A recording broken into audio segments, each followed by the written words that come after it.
Welcome to the Danny Clinkscale Reasonably Irreverent podcast. Insightful and witty commentary, probing interviews, and detours from the beaten path. Welcome to Kansas City Profiles, presented by Easton Roofing, and a truly wonderful conversation with Kay Barnes, recently retired from a role at Park University, where she had multiple roles over the last 15 years or so. The latest chapter, not last chapter, but latest chapter in a remarkable life, a native of St. Joseph, Missouri. She was an honor student, a Kansas graduate, the first female speaker at national seminars, the first of two Jackson County legislatures, first mayor of female mayor of Kansas City, all kinds of firsts in her life. She has had a richly accomplished life during her time at mayor, revitalizing the downtown, making an impact in so many different ways. She is also the cousin of Walter Cronkite. I recently started reading an autobiography, or a biography of him. He is 21 years her senior, but as you'll hear in this conversation, they had quite an enjoyable and rich relationship. She raised two daughters as a single mom back in the 1960s and 70s, and has had all kinds of experiences that make for an unbelievably fascinating conversation. Really a story of Kansas City, the Midwest, and empowerment for women throughout the decades and into this century as well. She continues on with advisory and speaking roles as well. So an incredible, rich history that we will detail in a remarkable conversation with Kay Barnes. It is our Kansas City Profile, presented by Easton Roofing. More of Danny's Reasonably Irreverent podcast after this. Did you experience hail damage last year and never got the work done? Most insurance companies only give you a year to get the roof fixed, and if you don't get it done, you could possibly not be compensated in full for the replacement of your roof. If you've been procrastinating getting that damaged roof taken care of, give us a call at 913-257-5426, and we'll send out an expert to help you through the process. We're never pushy, we're just here to help. Easton Roofing. Integrity matters. Cinematic Visions has been an affordable solution for professional media production in Kansas City since 2003, offering award-winning video production and creation, as well as a wide array of digital and social media management services. From planning, scripting, filming, editing, and post-production, to delivering your product to a watching world, Cinematic Visions will provide professional and affordable services for you and your business with the necessary return on investment to make it all worthwhile. Cinematic Visions' goal is to unlock the power of storytelling through video and a strong online presence for your company. Beyond the numbers, they want to inspire and evoke your clients to feel and act. Let my friends at Cinematic Visions embed your brand where it belongs, in your customers' minds. You can find them online at cinematicvisions.com or with a quick phone call at 816-600-6300. If you'd like to join these and other fine sponsors and market your business to Kansas City's #1 variety podcast, contact us at danny@dannyclinkscale.com. Look forward to working with you. Kay, you were born in St. Joe, Missouri. I don't know if you were spoiled, but you were an only child of Helen and Fritz. And Fritz was a lifelong teacher and coach. And just tell me what it was like being little Kay Barnes.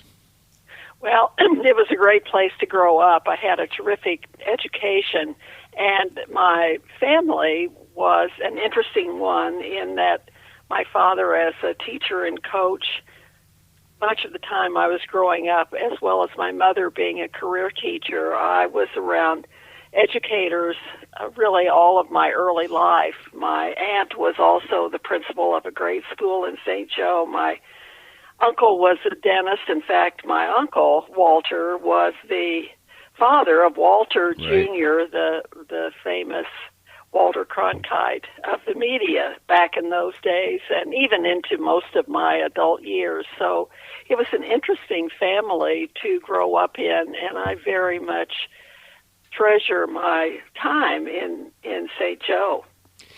You are quoted in one of the articles I was reading as saying that, or you talked about the fact that there was expectation in your family of going out and doing things and being active, and you were maybe started a doll business or something when you were young. But were those expectations pressurized or just genial and fun for a kid?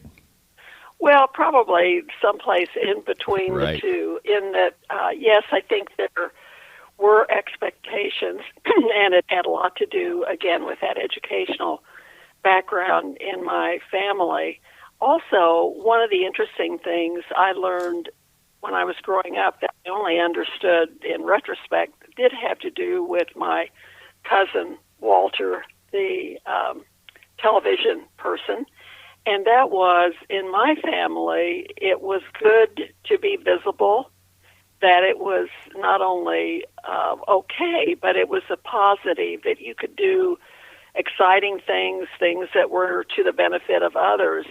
So when decades later it got to the point where I was involved more publicly in my profession as a public speaker, and also then being in political life, I never had the kinds of angst that most people have about being in the public eye. I was naive enough to think that it was really okay. Well, it was okay, and obviously it served you well as you, we're going to be talking about so many firsts and ceilings broken and things on this particular podcast. I know that you also noted that you learned to play golf at 10 years old, so that's a good long run of playing golf, huh? Yes, it certainly has been. It's been a lifelong avocation of mine, with many years off and on when I didn't play at all. But again, a really valuable lesson I learned growing up, as I did begin playing golf when I was 10, and then played virtually every day during the summer until I was in my college years. What I learned during that time, playing in tournaments, playing in competition, was to learn how to win in public and how to lose in public. Because some of the tournaments I was in were followed in the media in St. Joe, and I played in a couple of state tournaments during those years. So that, again, was an important lesson that I learned from later, particularly in my political life, when I won campaigns and I lost a couple. You were a great student. I guess that would go without saying, or it certainly wouldn't have been good if you weren't, with a couple of teachers in the family, a National Honor Society student. You're also a cheerleader. It kind of fits in with the presentation aspect of things, right?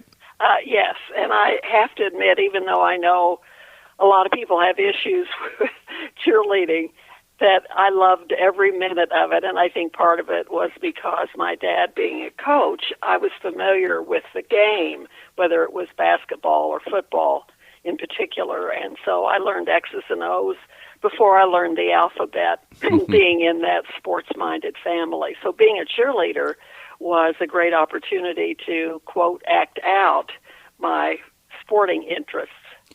You were a teenager in the early 1950s, and that's seen as kind of an innocent time. Would you kind of sort of frame it that way?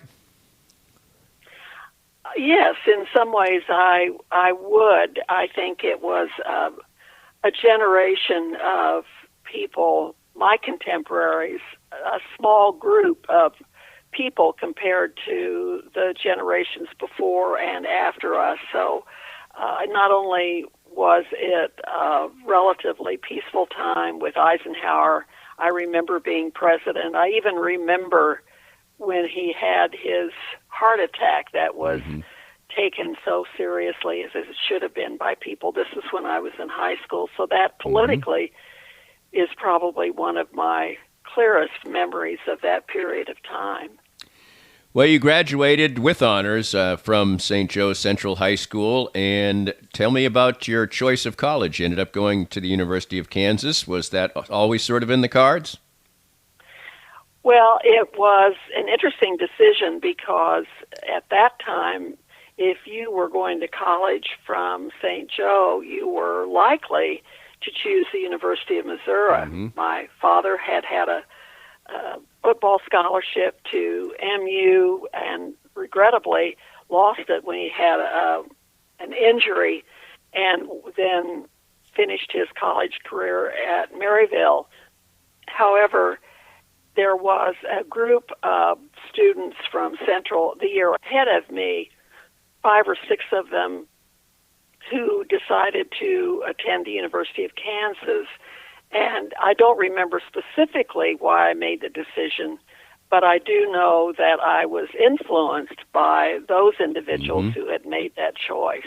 So I've certainly never regretted it. It was a great experience at KU, and I've been an active KU alum since then. KU in the late 1950s, what was it like? 7,500 students at the University of Kansas when I was there.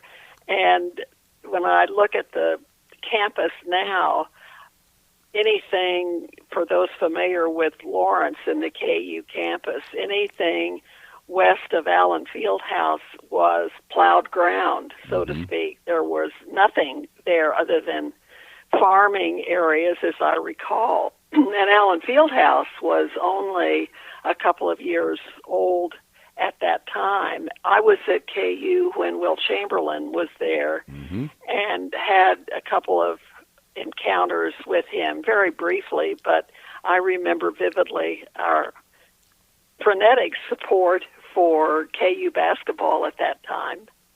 And the football team was good, too, eventually at that time, yes. That's right. John Hadel was a very prominent member of the football team at that time. So it was a continuation for me of my avid interest in sports. Well, when you graduated, it's not surprising that you might head towards the area of teaching, which you did in the Shawnee Mission School District. Was there ever any thought of doing anything else at that point in time? Actually, I did teach that at 1 year. I did my practice teaching at what was then Indian Hills Junior High, and then 1 year at Meadowbrook Junior High, teaching 8th grade Unified Studies, as it was called at that time.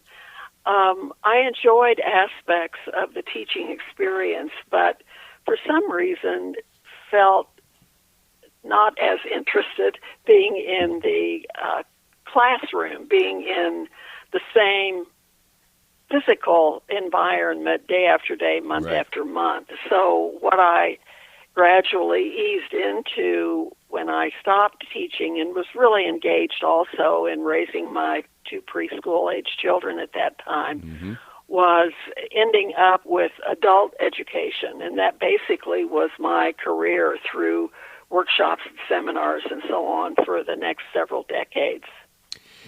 And you also became the first female national speaker for national seminars. Like I said, there's a bunch of firsts in this. How did you get pointed in that direction? I had begun to develop some workshops and seminars for a nonprofit social service agency in Kansas City, Kansas primarily, and had been out in the community, particularly in suburban churches and their adult Sunday school classes, leading seminars and workshops, and had begun to be invited to speak at different community organizations. So I had that pretty limited background, but welcomed to get on board with the beginnings of national seminars, which took me around the country the next several years, usually over 100 seminars a year in cities and suburban areas everywhere. So it was quite a learning process. What was it like to be one of the first people of your gender to be cracking into this field? And I'm sure that people were used to seminars being held for them that were by men. How did you approach that? Well, again, just accepting the fact that I might be viewed differently by some. Often many of the workshops and seminars I was doing were geared for women. Not all of them, but many of them, probably 70% of the ones I did. And I always made an effort